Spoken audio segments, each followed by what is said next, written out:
Hi hello నమస్తే welcome to శ్రీనివాస్మెక్ channel.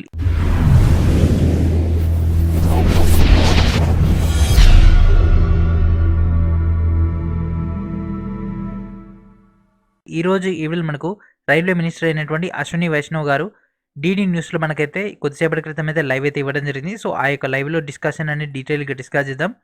And అదేవిధంగా already మీ అందరూ కూడా టెలిగ్రామ్ గ్రూప్ ద్వారా అండ్ అదేవిధంగా మీకు కమ్యూనిటీ ట్యాబ్ ద్వారా ఈ యొక్క లైవ్ వీడియో అనేది మీకు సెండ్ చేయడం జరిగింది. సో ఎవరికైతే హిందీ అర్థం కాదో సో వాళ్ళ కోసం ఈ యొక్క వీడియో అనేది బ్రీఫ్గా అంటే జస్ట్ 2 to 3 మినిట్స్లో ఈ యొక్క వీడియోలో డిస్కస్ చేసుకున్నటువంటి పాయింట్స్ అనేవి మీకైతే ఎక్స్ప్లెయిన్ అయితే చేయడం జరుగుతుంది. సో దీంట్లో మనకు మేజర్ పాయింట్స్ వచ్చేసి ఏదైతే మనకు రైల్వే ప్రొటెస్ట్ జరిగిందో ఆ యొక్క ప్రొటెస్ట్ పైన కనుక తీసుకుంటే కమిటీ ఇచ్చినటువంటి నిర్ణయాల ప్రకారమే అంటే రైలు ఏదైతే తగలబెట్టిరో దాని తర్వాత మనకు రైల్వే ఒక నోటీస్ ఇవ్వడం జరిగింది కదా. ఏదైతే క్యాండిడేట్స్ వీడియోస్లో కనిపిస్తారో వాళ్ళందరినీ కూడా లైఫ్ టైం డిబార్మెంట్ అనేది. సో దానిపైన రిపోర్టర్ అడిగినటువంటి ప్రశ్నకి దానికి అశ్విని వైష్ణవ్ గారు ఈ విధంగా సమాధానం ఇవ్వడం జరిగింది. సో ఏదైతే రైల్వే ఆస్తి ఉంటుందో అది పబ్లిక్ ప్రాపర్టీ కాబట్టి ప్రజలందరూ కూడా పబ్లిక్ ప్రాపర్టీ కాపాడాల్సినటువంటిది నైతిక బాధ్యత. సో దాన్ని ఎవరైతే హద్దు మీరుతారో సో దానికి ఏదైతే ప్రాసెస్ ఉంటుందో ఆ యొక్క ప్రాసెస్ ప్రకారమే వెళ్ళడం జరుగుతుంది. కమిటీ ఇచ్చినటువంటి నివేదిక ప్రకారమే నెక్స్ట్ ప్రొసీజర్ అనేది ఉంటుందని అయితే చెప్పడం జరిగింది. కానీ సో దాన్ని కన్సిడర్ చేస్తామని చేయను అని అయితే చెప్పలేదు. మ్యాక్సిమం మటుకు మనకు తెలిసిన ఇన్ఫర్మేషన్ చెప్పడం జరిగింది, ప్లస్ లాజికల్గా చెప్పడం జరిగింది. అండ్ అదేవిధంగా ఈరోజు మనకు వేలల్లో సజెషన్స్ అయితే రైల్వేకి అయితే రావడం జరిగింది.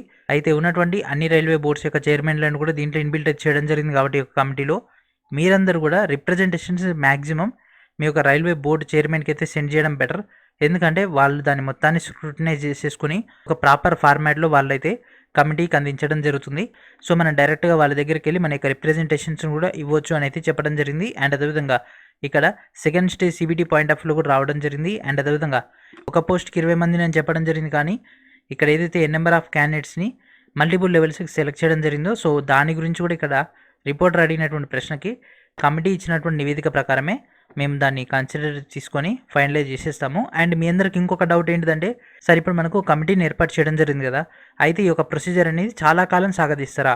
ఓకేనా. సో చాలా కాలం సాగదీస్తారని ప్రజెంట్ ఈయన చెప్తుంది ఏంటంటే మనకు March 4కి డెడ్ లైన్ పెట్టినాం, ఈ లోపే వాళ్ళ దగ్గర నుంచి డేటా తీసుకొని స్క్రూటినైజ్ చేసుకొని ఫైనలైజ్ చేసేసుకొని ఎమ్మటే ఎగ్జామ్ షెడ్యూల్స్ ఇవ్వాలని ఆలోచిస్తున్నాం అనేది చెప్పడం జరిగింది. That is a good news for us. So ఇమీడియట్గా ఎగ్జామ్స్ అయితే స్టార్ట్ అవుతాయి.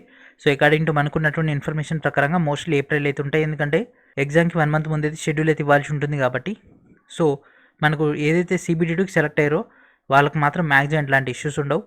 NTPC CBT2కి సంబంధించి ఏదైతే షార్ట్ లిస్ట్ అయినటువంటి ప్రొసీజర్ ఉందో ఆ యొక్క ప్రాసెస్ పైన అండ్ అదేవిధంగా గ్రూప్ డి ఏదైతే ప్రొసీజర్ ఉందో CBT2 పైన వాటిపైన మాత్రం మేజర్ కాన్సన్ట్రేషన్ చేస్తున్నారు. కాబట్టి మీరందరూ వీలుంటే మ్యాక్సిమం ప్రూఫ్స్ కలెక్ట్ చేయడానికి ట్రై చేయండి. అండ్ వీలుంటే కమిటీ దగ్గర కాకుండా బోర్డు దగ్గరికి వెళ్ళడం బెటర్. ఎందుకంటే బోర్డు నుంచి అయితే మనకు రెస్పాన్స్ బాగా ఉంటుంది. అండ్ అదేవిధంగా ఒక ప్రాపర్ వేలో మనకి ఇన్ఫర్మేషన్ వాళ్ళు గ్యాదర్ చేస్తారు. కాబట్టి మనం కమిటీకి పంపించిన దానికంటే మనకు బోర్డు నుంచి వెళ్తే మన యొక్క ఇన్ఫర్మేషన్కి డేటా అనేది ఇంకెక్కువ పెరగడం జరుగుతుంది.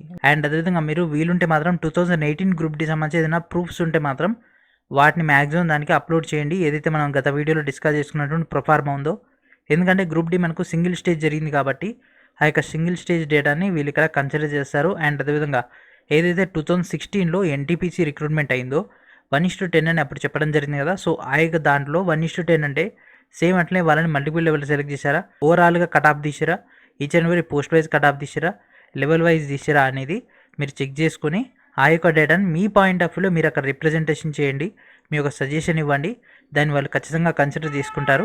ఓకేనా. సో అండ్ అదేవిధంగా మరికొన్ని క్వశ్చన్స్ కూడా నేను గ్యాదర్ చేసి రేపు కానీ ఎల్లుండి కానీ, ఎందుకంటే మనకు 3 weeks టైం ఉంది, ఒక ప్రాపర్ క్వశ్చన్ వే అనేది ఉంటుంది. ఆ యొక్క ప్రాపర్ క్వశ్చన్ వే అనేది రెడీ చేసి నేను మీకు మరొక వీడియోలో అయితే అప్డేట్ అయితే ఇవ్వడం జరుగుతుంది. ఓకేనా. సో ఇది ఫ్రెండ్స్ ఈరోజు వీడియో. మనకైతే రైల్వే మినిస్టర్ అయినటువంటి అశ్విని వైష్ణవ్ గారికి సంబంధించినటువంటి రీసెంట్ లైవ్. సో దీంట్లో మాత్రం మనకంతా తెలిసిన ఇన్ఫర్మేషన్ రావడం జరిగింది.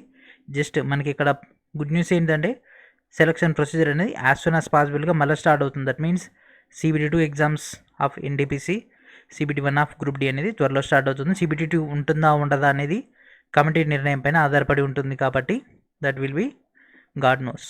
ఓకేనా. సో ఇది ఫ్రెండ్స్ ఈరోజు వీడియో. నెక్స్ట్ వీడియో మనకు కలుద్దాం. And thank for watching.